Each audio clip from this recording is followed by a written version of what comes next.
It is Wednesday night, and we are live right here from Claire's.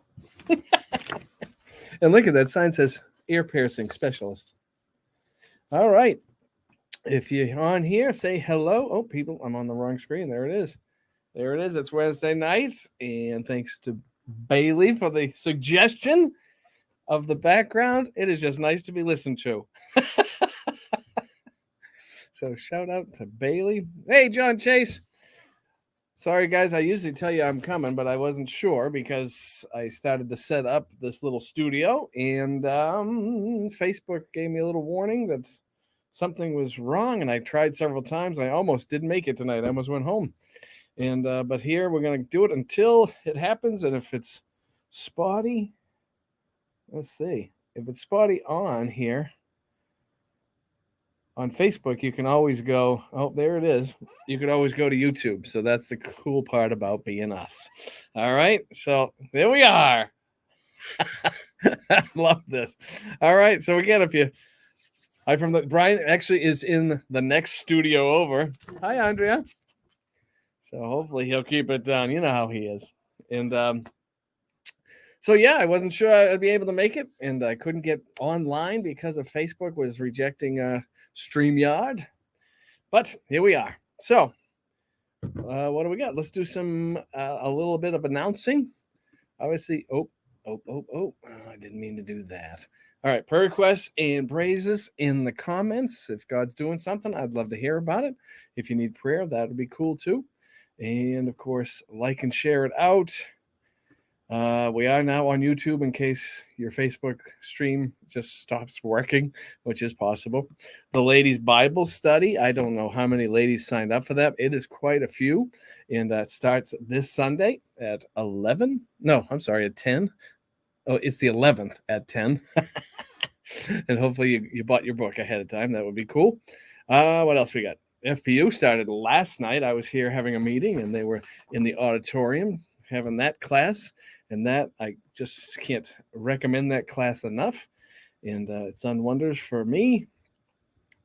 And it's just good stuff. When you use your money God's way, it works just kind of how I believe stuff. So, and of course, EXO Date Night, which is on February 18th here at the church at 6. If you have a ticket, if you bought a ticket, I'm not sure how many are left, to tell you the truth. And I was supposed to sell one today. I don't even know if that happened. So I think we're winding down to how many tickets are left, but I'll let you know when I get a hard number, and we'll figure that out. But that is $40. There is no childcare. It is a date night. You don't get to bring your children with you. That is like part of the definition of date night, isn't it? And so let's see. Give me some cheap earrings. No, your ears would turn green and fall off, and you know it. Sandy Spicer. Hi, Lee. There are at least 20 ladies signed up for the Bible study. That is correct. That's awesome. Wonder if I had a men's Bible study, how many guys would come? Speaking of which, let me give a little plug for Warriors. We have about 7 guys signed up for that, and this Sunday the price goes up. So this is your big chance to be good stewards, and just go and be a man. All right. Oh, and there are 2. Wait, Andrea has all the answers. There are 2 tickets left to EXO. That's awesome. Very nice. I did try to give one away. I think it was yesterday, and well, not give one away, but I'm willing to fit the bill for this person I invited. And again, I want you to invite. This is an outreach. By all means, bring somebody with you. I hope it's going to be a quality night. I think we put a lot of, and when I say we, I mean Andrea and her team put a lot of effort into this. Is Brian getting a piercing? Yes. That Andrea Chase is so helpful, says Tim Chase. Here, let's put that up there for all the world to see. We'll just leave it there. All right. Did I do everything? Well, we're going to start a new book tonight. We're going to be in Joel, the minor prophet of Joel, which was right next to Hosea. And tonight will just be kind of introductory stuff. And off we go. All right, let's see. So the thing about Hosea Remember when Hosea was told to marry a prostitute and he ends up falling in love, but she can't leave her former life. She commits adultery, starts sleeping around, and then when he finally goes to get her, he finds her on the slave auction block. He buys her back, brings her home, and says, "You can make your home here as long as you stop seeing other men, as long as you're under my roof." And it was God, really, if you read it right, it was God taking a prophet and preparing him to say what God wanted to say. And God wanted to say it through a broken heart. And so Joel has kind of the same idea. He's going to use a picture, an illustration, or a metaphor that's going to teach a spiritual truth. And what he's going to use, the prophet Joel is going to use, is a natural calamity, a natural disaster. And he's known for, when you think Joel, I want you to think locusts. And locusts come in and ravage the land. There's a drought, we learn in chapter 1. And then because of those two things, when you have locusts and drought, you're going to end up with famine. And now, again, one of the things about Joel is it's going to talk about the present judgment, and then it's going to switch over to the ultimate judgment coming, which hasn't come yet, which we find out and read more about in the book of Revelation. And so, again, we'll be skipping over this rather quickly. So let me go ahead and give you your Bible. There it is. And let's see, and I'll bring up my Bible. Let's read that first chapter together, the first 20 verses.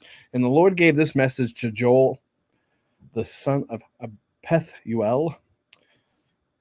And again, this is just a heading. This isn't inspired, but there it is, mourning over the locust plague. Now, this is what's actually happening here in Judah. Now, Judah, if you remember, we talked about in Hosea was a prophet to the northern kingdom, Israel or Ephraim, and they were going to be brought into captivity by Assyria. Now we're talking about Judah, and Judah will be, Judah is the southern kingdom, so Joel is the southern kingdom, okay? That's just a little history for you. Verse 2, hear this, you leaders of the people. Now watch, we're going to probably cover this next week because there's a lot to cover here. But you'll notice that he addresses certain people groups. Hear this, you leaders of the people. Listen, all who live in the land. In all your history, has anything like this ever happened before? Tell your children about it in the years to come, and let your children tell their children. Pass the story down to generation. After the cutting locusts finish eating the crops, the swarming... Now, what's the description of the locusts? After the cutting locusts finished eating the crops, the swarming locusts took what was left. After that came the hopping locusts, and then the stripping locusts too. Wake up, you drunkards, another people group, and weep, wail, all you wine drinkers. All the grapes are ruined, and all your sweet wine is gone. A vast army of locusts has invaded my land, a terrible army, too numerous to count. Now, here, this is going to be important. He's going to use this as an illustration of a coming army in judgment, which is going to be, again, in the end times. Its teeth are like a lion's teeth, which is very descriptive in the New Testament, in Revelation, and in the book of Daniel. Okay. In the fangs like those of a lioness. And the lionesses usually do all the hunting. It was destroyed by, I learned that from Lion King. Okay. It was destroyed by grapevines and ruined my fig trees, stripping their bark and destroying it, leaving the branches white and bare. Weep like a bride dressed in black, mourning the death of her husband, for there is no grain or wine to offer at the temple of the Lord. We have nothing to sacrifice. We have nothing to worship with. So the priests are in mourning, and the ministers of the Lord are weeping. Now the people group. And the fields are ruined, and the land is stripped bare. The grain is destroyed, and the grapes have shriveled, and the olive oil is gone. Despair, all you farmers. Another group. Wail, all you vine growers. Weep, because the wheat and barley and all the crops of the field are ruined. The grapevines have dried up, and the fig trees have withered, and the pomegranate trees, palm trees, and apple trees, all the fruit trees have dried up, and the people's joys have dried up with them. So no one's happy. Dress yourself in burlap and weep, you priests. Another group. Wail, you who serve before the altar. Come spend the night in burlap, you ministers of God. For there is no grain or wine to offer the temple of God. Announce a time of fasting. Call the people together for a solemn meeting. Bring the leaders and all the people of the land into the temple of the Lord your God and cry out to him. So an order has gone out. We're going to start prayer and fasting. And the day of the Lord is near. Now, verse 15 is the first time we're going to see that. But a big phrase in Joel is the term, the day of the Lord. Now, there's when it let me just tell you what that is.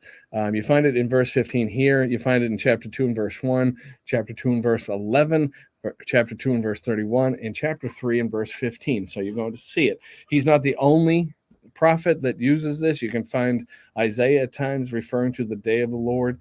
But then you find adjectives like the terrible day of the Lord. So it's something. Jeremiah uses the term, and Zephaniah when we get to that book. And so the day of the Lord is near. Oof. All right. So this tells us, again, we're dealing with this present calamity, this present national problem. We have locusts, we have drought, and we have famine. All right. And so the day of the Lord is near. That indicates not only are we going to be talking about the coming day of the Lord, I mean, the day of the Lord, but we're talking about judgment right here. He's saying to them, locusts has come in, there's a drought, and there's famine because God's hand is in this. And we're not really allowed to say that when things go awry that God did this or God did that, and I wouldn't be brave enough to do that. But the fact is, sometimes God's behind it, and so we have to be careful. Matter of fact, I think it's Matthew 24 when it talks about Jesus coming again. He says, you want signs? Well, there's going to be wars and rumors of wars. We're going to see that in here. You're going to have earthquakes. And every time I see an earthquake, we had one recently in the world. And every time we see that, we're supposed to think, Jesus is coming soon. And so I hope you see that. But I mean, many of the things, famine, I love the fact that now one of the signs of Matthew 24 is pestilence, which would be like a pandemic. All those things are starting to heap together. And again, it's all because he describes them as labor pains, which they get more intense and closer together, and things are getting weird, okay? And so the day of the Lord is near, and the day when destruction comes from the Almighty. There's the judgment part. How terrible that day will be. An old preacher taught me this. There's a difference between we're in the last days. There's a difference between last days and the last day. They're talking about the last day, the day of the Lord. All right. For our food disappears before our very eyes. No joyful celebrations are held in the house of our God. The seeds die in parched ground. There's the drought. This is the description of the drought. And the grain crops fail. The barns stand empty and granaries are abandoned. How the animals moan with hunger. The herd of cattle wander about confused because they have no pasture. The flock of sheep and goats bleat in misery. Lord, help us. Now we're in prayer, and the fire has consumed the wilderness pastures, and flames have burned up all the trees. Even the wild animals cry out to you because the streams have dried up, and fire has consumed the wilderness pastures. So, a little introduction just from this first. We're going to go over it more next week, and we're going to look at those people groups and why there's 4 different locusts mentioned. But so Joel's message grew out of a national calamity, which again, I think we're afraid to say that God's still kind of passing judgment on stuff, but be careful. Be very careful how you kind of throw that around. But he's going to look at specifically the invasion of this little tiny army of locusts. But it's as we get into this book, you're going to see that there's so many locusts you really can't see. And that's a lot of locusts. And so he refers to it as an army when he talks about the ultimate judgment, when he's talking about this present judgment they're going through. And so along with the locusts come a terrible drought that we found that in verse 19 to 20, if you were reading along. The combination of the two brought the land into a place of famine again. And that's one of the horsemen in Revelation, just throwing it out there. And Joel's message was for the people of Judah, the southern kingdom. I've talked to you about that. In these calamities, Joel saw God's hand of correction because of their sin. Now, again, remember Hosea. Remember the perspective. God's just not beating these people because he has nothing else to do. It's because of their sin. They have walked away. They've been unfaithful. They have turned from him. and have gone away. And so Joel saw an army, and again likened it to locusts, of Gentile nations going to be attacking Jerusalem. That's going to be the ultimate day of the Lord, the ultimate judgment that's coming. I hope to try to make this clear. And Joel used the immediate judgment of God, this locust problem, as an illustration of the ultimate judgment, the day of the Lord. Now, it's not so much, I believe in chapter 1 here is the description of this localized national emergency we're going in. And then he's going to pick this illustration out and illustrate the coming one, which again has not happened yet. If you remember last week or the week before, when I talk about the book of Revelation, which is usually given the reputation of, well, that's going to tell us prophecy of what's coming up, and it does quite a bit of it actually.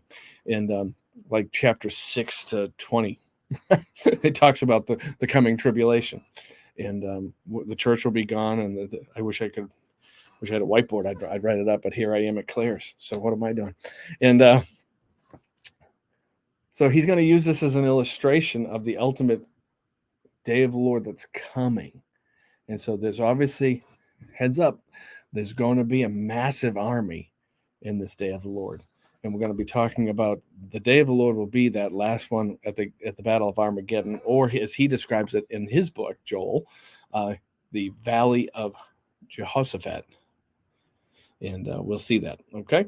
And so in the immediate judgment of God, the locusts are an illustration of the ultimate judgment. Joel's book is divided into 2 parts. This will help you as we go along. The present message about the plagues and locusts are chapter 1 and 2, up to verse 27 in chapter 2. The future message about the day of the Lord, we're going to hit that phrase over and over again, is chapters 2, verse 28 to chapter 3, verse 21. And so what does Joel mean by the day of the Lord? It's a term used 5 times. I've told you all the references to that already. And other prophets used the term. Isaiah used it, Jeremiah, Zephaniah. And the day of the Lord refers to, and I just stole this definition, is the day of the Lord refers to that future time when God will pour out his wrath on Gentile nations because of their sins against the Jews. Now I can show you that. I will show you that in couple coming weeks. It's in chapter 3 of Joel. Because now I've told you, if you've heard me talk about the book of Revelation, once I believe the church is taken out, Jesus shows up. There's a description of Jesus, chapter 1. And then there's a couple of chapters where John, the Apostle John, who wrote Revelation, is told, write 7 letters to 7 specific churches. Now, there's lots of theories about why there's 7 letters and why. And I'll tell you what, there's 7 specific churches that I know for sure. And then after he says that, Jesus looks to John and says, I'm about to show you things to come, but the first thing he says is, come up hither, come up here so you can see it. And I believe that's referring to the rapture. That's my opinion. You can go ahead and disagree with me and be wrong if that's what you want. But so he's up in heaven now getting this bird's eye view of and then he's going to unfold, Jesus is going to unfold the tribulation to him. And so, but from that point on, Revelation becomes a very Jewish book, because that's where Yahweh is going to fulfill all the promises, because he still has promises to his chosen people. He didn't just say, you know what, enough. He put us in the church age, offers salvation to the Gentiles, but he still has promises. And my God, who cannot lie, will still fulfill all that. And so there is coming a Gentile army that's going to go up against Jerusalem. That's going to chase the Jews into the Valley of Megiddo, and the day of the Lord will progress. Okay, and so it will occur after the church has been taken to heaven. We find that in 1 Thessalonians chapter 1 and verse 10, 1 Thessalonians chapter 5 and verse 9 and 10. I've had people, they have different views of the rapture. If there is a rapture, I think we are taken out, and I think it's going to be a miraculous thing. And so in Revelation chapter 3 and verse 10. And so the church is taken out. And then it's weird if you watch, again, if you know, now I'll be able to go to Joel to compare with Revelation and Daniel of what's going to be going on. And so it will occur after the church has been taken to heaven, and it's going to occur this day of the Lord while the 7 year of tribulation described fully from Revelation chapter 6 to chapter 19, where Jesus comes down. You got to read 19 when Jesus comes back. It's awesome. And so this period will end at the Battle of Armageddon and Jesus Christ returning to establish his kingdom. And it's weird that this stuff is already going to be mentioned in a little tiny book called Joel. And we will look at that further as time goes on. All right. That was more introduction than anything this week. I hope you followed it, because in my head it works, because I do kind of know Revelation very well. I know Daniel very well.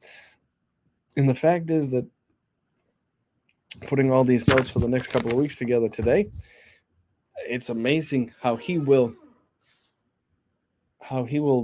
Joel will just unfold things that are going to be written in Revelation, some things that have been written in Daniel, and he's going to refer to the day of the Lord. And we've already seen one description in chapter 1 that it's terrible. It's terrible. You don't want to be under the wrath of God. That's why we have Jesus, so you can get out of this. All right. So, boop. I flew with that. Oh, I just completely got rid of the Bible. And let's see.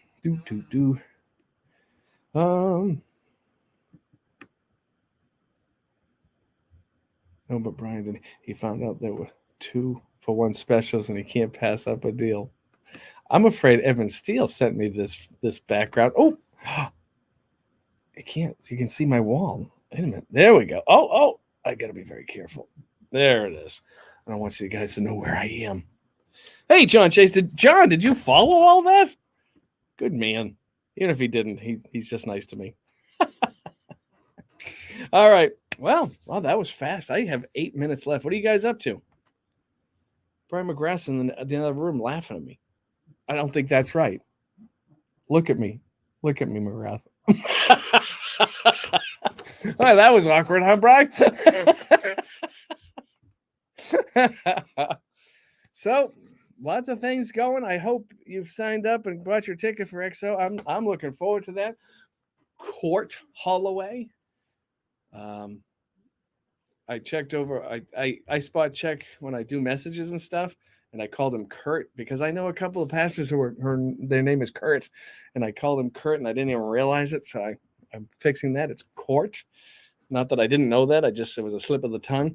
Oh, John, you're gonna like this. People made fun of me. My people. I know it's hard to believe, but use your imagination. I was talking about marriage on Sunday, and I didn't even notice, but I said that husbands should respect their husbands. Well, it is Massachusetts after all. John has. Oh, Russ, did you catch my intro? I finally got on, and I'm just kind of doing this by faith. I'm hoping the warning went away and everything. So far, so good. I'm pretty sure. And Brian McGrath is in his office right there, watching. So I'm thinking it's solid, unless he's watching me on YouTube. All right, let's see. John, yes, I have a Bible education, and I bet he's ordinated.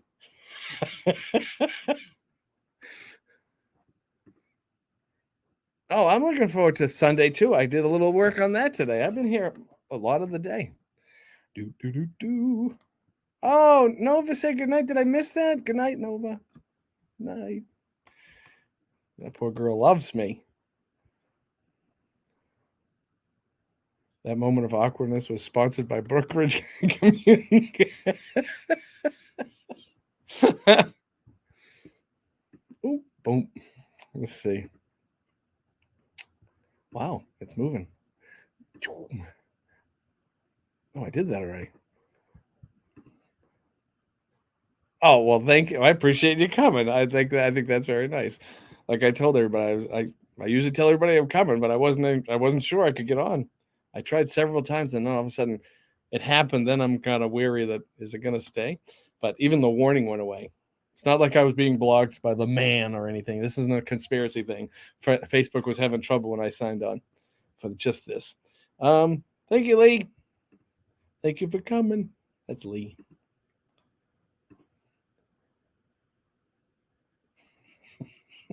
I think McGrath just came to work late to harass me. Say, just don't use the home goods background because you'll lose me.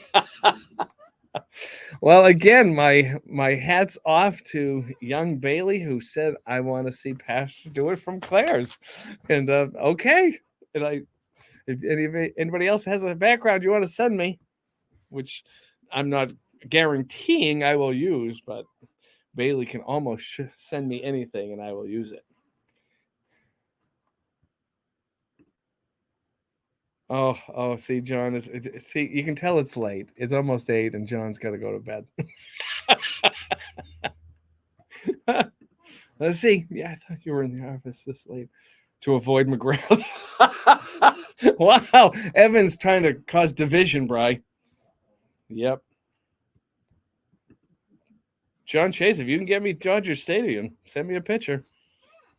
Because, I'd probably get the wrong one and you'd get upset at me. I know how you are. I did use the TARDIS last week.